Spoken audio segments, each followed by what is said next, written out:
Hello everyone. So let's start second part of unit 5, that is compressible flow.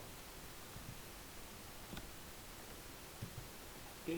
So first of all, what is compressible flow?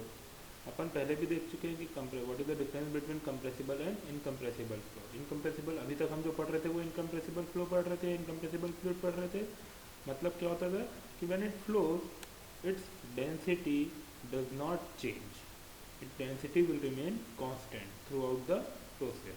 But in case of compressible flow, it is defined as the flow in which density of fluid does not remain constant during the flow. Means the density of the fluid will go on changing from point to point. Okay, it may change or it may not be changed, but mostly it will change from point to point. Is called compressible flow. Okay, so what are the various applications where we have to know what is compressible flow, what are the application where actually the density of fluid will not remain constant. We can see it like flow of gases through orifice and nozzle. जब orifice या nozzle में gas का flow होता है, या फिर compressor में जब कंप्रेसर मशीन में जब गैस को हम कंप्रेस करते हैं तो अगेन जब प्रेशर बढ़ता है तो उसकी डेंसिटी चेंज होती है. Projectile and aeroplane flying at high velocity at high altitude. जब एरोप्लेन हाई एल्टीट्यूड में फ्लाई करता है तो वहाँ पे भी जो डेंसिटी होती है फ्लूइड की जो उसको सराउंड करती है वो डेंसिटी भी उसकी डेंसिटी भी कंटिन्यूसली चेंज होती है, अलग अलग डेंसिटी होती है. So all this are the example where compressible flow finds its potential application. Okay, in all the above cases density of fluid changes during the flow. ये सब केसेस में क्या होता है कि जो फ्लूइड की डेंसिटी है वो चेंज होती है. अब जो डेंसिटी चेंज होती है उसके कारण क्या चेंज होता है, प्रेशर चेंज होता है एंड टेम्परेचर भी चेंज होता है. और इसी कारण जो फ्लूइड है वो उसका जो थर्मोडाइनमिक बिहेवियर है वो भी चेंज होता है. ठीक, तो अपने को स्टार्टिंग में कौन कौन से जो basic equation of compressible flow जो देखने हैं वो कौन कौन से. सबसे पहले तो कंटिन्यूटी इक्वेशन, अभी तक हम कंटिन्यूटी इक्वेशन देखते थे फॉर इनकम्प्रेसिबल फ्लो. अब हमको उसको मॉडिफाई करना पड़ेगा for compressible flow. Similarly Bernoulli equation और एनर्जी इक्वेशन को भी हमको मॉडिफाई करना पड़ेगा. नेक्स्ट मोमेंटम इक्वेशन भी हम देखेंगे कि जब फ्लूइड इनकम्प्रेसिबल है और जब कंप्रेसिबल हो गया तो उसमें क्या इफेक्ट आया, and equation of state. Okay, तो स्टार्ट करते हैं कंटिन्यूटी इक्वेशन से. ये law of conservation of mass पे बेस करता है, which state that matter can not be created not be destroyed. ठीक है, तो कभी भी कोई भी फ्लो हो रहा है तो वहाँ पे जो मैटर या मास है it will remain constant and it is said to be continuity equation. For one dimensional flow mass flow per second can be given as rho into A into B. And as per the law of conservation of mass, it will remain constant. That is, the multiplication of density into area into velocity will remain constant throughout the flow. Okay. Let's differentiate it. When it is constant, so when we differentiate it, it will give a value 0. Okay. Any differentiation of any constant quantity will give 0. So differentiation of rho into a into b will be constant. Let's open the bracket. Consider rho as one term and a and b as other term. So differentiation of multiplication we all know very well, that is rho into differentiation of a into b plus a into b differentiation of rho. Okay, now again this differentiation of a into b can be broken in two parts, that is a into db plus b into da. So our equation become rho will be outside the differentiation of first function into differentiation of second function plus second function into differentiation of first function. It will remain same. ठीक है, इसको bracket को फिर अपन open करेंगे तो what we will get, rho a d v, rho v d a v d rho. Now let's divide the complete equation by rho into A into v. इस equation को पूरे के पूरे को रो इंटू ए into v से divide कर देंगे तो हमको क्या मिलेगा, d v by v plus d a by a plus d rho by rho. So this is our continuity equation in differential form for compressible flow. अगर हमारा flow compressible हो जाता है तो हमारा जो इक्वेशन है वो इस तरीके का हमको दिखेगा. ठीक है, कंटिन्यूटी इक्वेशन इस तरीके का दिखेगा. अब हम A into B is equal to constant नहीं कर सकते, हमको क्या करना पड़ेगा, रो इंटू ए इंटू बी कॉन्स्टेंट करना पड़ेगा. ठीक है, तो there is a slight modification in continuity equation. Next देखते हैं अपन बर्नौलीज इक्वेशन में क्या मॉडिफिकेशन हुआ है। ये हमारा बर्नौलीज इक्वेशन था, यहाँ पे इंटीग्रेशन नहीं रहता था। क्यों नहीं रहता था इंटीग्रेशन? यहाँ पे P2 माइनस P1 रहता था, ठीक है, या P2 बोल लो। यहाँ पे V2 square by V2 square और यहाँ पे G इंटू Z2। तो यहाँ पे हम इंटीग्रेशन के बाहर इस रो टर्म को नहीं ला पा रहे हैं, क्योंकि यहाँ पे जब कंप्रेसिबल फ्लो है तो rho is not remain a constant quantity. अब क्या हो गया, rho can vary, so you cannot take it out of the integration sign। ये तो क्या होता था इनकम्प्रेसिबल में, ये रो बाहर आ जाता था और dp का इंटीग्रेशन P2 माइनस P1 हो जाता था, ठीक है। तो वही उसी की थ्योरी लिखी हुई है जो मैंने अभी बोला, उसको हम इंटीग्रेशन साइन से बाहर नहीं ले जा सकते, इसीलिए जो हमारा बर्नौलीज इक्वेशन है वो उसमें हमको इन दोनों को साथ में इंटीग्रेट करना पड़ता है, ठीक है, क्लियर है।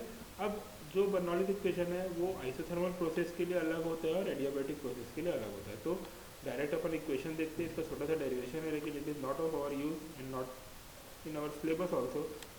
We just have to know the formula, the final Bernoulli's theorem for isothermal process and for adiabatic process. तो आइसोथर्मल प्रोसेस में हमको पता है P बाई रो कॉन्स्टेंट होता है, ठीक है। तो जो हमारा इक्वेशन है वो कुछ इस तरीके का दिखेगा। इसमें सेकंड और थर्ड टर्म में कोई चेंजेस नहीं आएगा, क्योंकि काइनेटिक हेड और potential head will remain same. तो फर्स्ट टर्म है वहाँ पे P1 बाय रो जी होता था, यहाँ पे log to the base E P1 extra आएगा और यहाँ पे log to the base E P2 extra आ जाएगा, ठीक है, because P by rho is equal to constant. Okay, now for adiabatic process it will be, we know that P by P to the power k is equal to constant. This is adiabatic process, okay. P by root to the power k is equal to constant. So we get k upon k minus 1 is the extra term which will come here in Bernoulli's theorem. ये वाला term जो है वो दोनों side extra आ जाएगा। तो हमारा जो बर्नौलीज थ्योरम है वो आइसोथर्मल प्रोसेस के लिए और एडियाबैटिक प्रोसेस के लिए हमको दो अलग अलग मिलके, जनरली हमारा जो एडियाबैटिक प्रोसेस है वो यूज़ होता है, वो उसके फॉर्मूला यूज़ करते हुए देखेंगे अपन क्यों करते हैं। Next is momentum equation. Momentum equation क्या है? The momentum per second of flowing fluid is equal to the product of mass per second and the velocity of flow, ठीक है। मास इंटू वेलोसिटी होता है। अब मास हमको पता है क्या होता है, rho into n two b, ठीक है, into b mass flow, rho into n two b. अभी हमने कंटिन्यू इक्वेशन देखा, mass flow rate will remain constant, rho into n two B.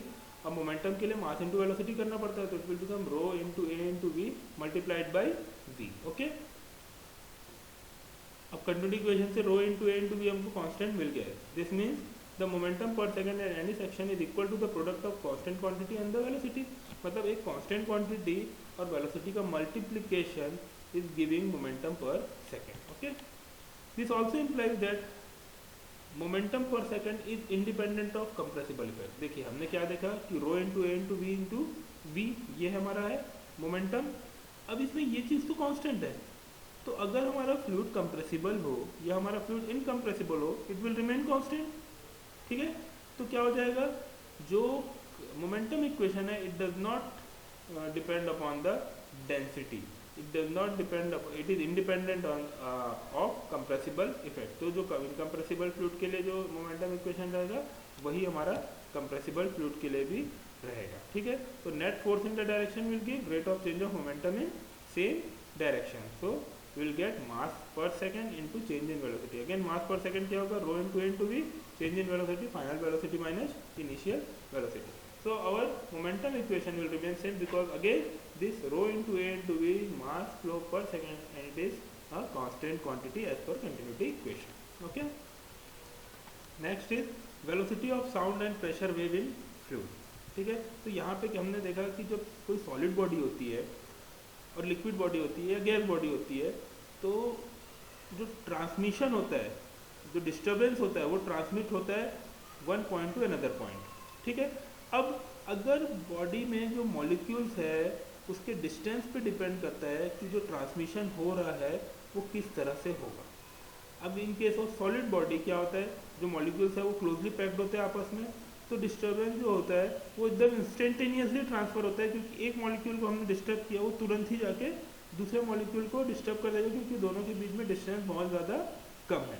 लेकिन इन केस ऑफ फ्लूइड क्या होता है, दो मॉलिक्यूल के बीच में डिस्टेंस ज़्यादा होती है अब जब जनरली जो इनकम्प्रेसिबल फ्लूइड रहता है उसके बीच में डिस्टेंस रहती है, लेकिन कंप्रेसिबल फ्लूइड जो रहता है उसके बीच में डिस्टेंस और ज़्यादा रहती है, लाइक गैसेस, ठीक है। तो वहाँ पे जो डिस्टर्बेंस का जो फ्लो होता है या डिस्टर्बेंस का जो ट्रांसमिशन होता है वो थोड़ा टाइम लगता है, it will take some time. तो वहाँ पे जो वेलोसिटी ऑफ डिस्टर्बेंस है इन केस ऑफ फ्लूइड वो लेस होती है as compare to velocity of distribution in case of solid. Solid में सबसे ज़्यादा वेलोसिटी रहेगी डिस्टर्बेंस की, लिक्विड में उससे कम रहेगी और गैस में उससे भी कम रहेगी, because in molecules distance are increasing from solid to gas, okay. And the distance between the molecule is related with the density. अब वो उसके जो डिस्टेंस रहेगा, अगर ज़्यादा रहेगा तो उसकी डेंसिटी कम है, कम रहेगा तो उसकी डेंसिटी ज़्यादा है। वो किस पे डिपेंड कर रही है? अगेन वो प्रेशर पे डिपेंड कर रही है। अगर हम फ्लूइड पे ज़्यादा प्रेशर लगाएंगे तो क्या होगा कि जो मॉलिक्यूल है वो पास पास आ जाएंगे, पास पास आ जाएंगे तो डेंसिटी बढ़ जाएगी, ठीक है। हैंस जो वेलोसिटी ऑफ डिस्टर्बेंस है वो दो चीज़ पे डिपेंड कर रही है, एक डेंसिटी ऑफ फ्लूइड पे डिपेंड कर रही है और एक चेंज इन प्रेशर पे भी डिपेंड कर रही है, ठीक है। तो जो फाइनल एक्सप्रेशन होता है वेलोसिटी ऑफ डिस्ट्रीब्यूशन का जो सी है, it depends upon change in pressure and density, square root of change in pressure upon change in density, ठीक है। And this gives the velocity of sound wave which is the square root of the ratio of change in pressure to the change in density of the fluid due to disturbance। यहाँ पे इस जो C है हमको क्या मिल रहा है? Velocity of sound wave, ठीक है। Again velocity of sound wave in terms of this is our basic equation, C is equal to under root dp by D rho, ठीक है। अब अगर हम इसको बल्क मॉडुलस के फॉर्म में लिखना है वेलोसिटी ऑफ साउंड को, तो हमारा जो आ जाएगा C is equal to k by rho आ जाएगा। वेलोसिटी ऑफ साउंड को आइसोथर्मल प्रोसेस लिखना है हमको, तो हमारा C is equal to under root RT आ जाएगा। RT आपको R क्या होता है पता है आपको, 287 joule per kg kelvin. Velocity of sound for adiabatic process आ जाएगा हमारा C is equal to K, एक टर्म एक्स्ट्रा आ जाएगी अंडर रूट KRT, ठीक है। तो ये तीन, एक तो बेसिक इक्वेशन हो गया वेलोसिटी ऑफ साउंड का क्या, under route change in pressure upon change in density. लेकिन अगर हम उसको बल्क मॉडुलस के फॉर्म में, क्योंकि कोई बार न्यूमेरिकल आ जाता है कि बल्क मॉडुलस दिया है, डेंसिटी दिया है और बोल रहा है कि वेलोसिटी ऑफ साउंड निकालो, तो हमको अकॉर्डिंगली वो फार्मूला यूज़ करना पड़ेगा। आइसोथर्मल प्रोसेस बोल दिया तो हमको अलग फार्मूला यूज़ करना पड़ेगा, एडियाबैटिक प्रोसेस बोल दिया तो हमको अलग फार्मूला यूज़ करना पड़ेगा। लेकिन अगेन जो वेलोसिटी ऑफ डिस्टर्बेंस है, वेलोसिटी ऑफ साउंड है, it depends basically on the density and change in pressure, ठीक है। अब for a propagation of minor disturbance through air the process is assume to be adiabatic. जब थोड़ा सा disturbance होता है एयर में, माइनर डिस्टर्बेंस, तो हम उस प्रोसेस को क्या कंसिडर करते हैं? एडियाबैटिक कंसिडर करते हैं, ठीक है। The velocity of disturbance through air is very high, hence there is no time for any appreciable heat transfer. क्योंकि क्या होता है कि जो एयर में जो velocity of distribution pressure wave जो रहता है वो बहुत ज़्यादा हाई होता है, और उसके कारण क्या होता है, बहुत ज़्यादा टाइम नहीं मिलता कि कुछ हीट ट्रांसफर हो सके, ठीक है। Isothermal process is consider for the calculation of the velocity of sound wave only when it is given in the numerical problem. Isothermal process हमको तभी कंसिडर करना है जब हमको क्वेश्चन में दिया हुआ रहेगा, अदरवाइज हमको क्या कंसिडर करना है कि जो भी प्रोसेस है हमारा वो एडियाबैटिक प्रोसेस ही है, ठीक है। तो हमने जो कंप्रेसिबल फ्लो है उसका बेसिक डेफिनेशन देख लिया, उसका एप्लीकेशन देख लिया, उसके बाद कंटिन्यूटी इक्वेशन को मॉडिफाई किया कंप्रेसिबल फ्लो के लिए, उसके बाद हमने मोमेंटम इक्वेशन को किया, बर्नौलीज इक्वेशन को किया, और उसके बाद फिर हमने velocity of sound and pressure wave in fluid देख लिया कि वेलोसिटी क्या होती है, प्रेशर वेव की वेलोसिटी क्या होती है, साउंड की वेलोसिटी क्या होती है, ठीक है। नेक्स्ट क्लास में अपन देखेंगे मैक नंबर, ठीक है, मैक नंबर देखेंगे। और इसको Mach number is very important as per exam point of view, आने के चांसेस ज़्यादा है, लेकिन बहुत आसान है। इसका थोड़ा सा थ्योरी देखेंगे अपन, जो इम्पोर्टेंट थ्योरी है, और उससे रिलेटेड फिर न्यूमेरिकल देखेंगे। Thank you.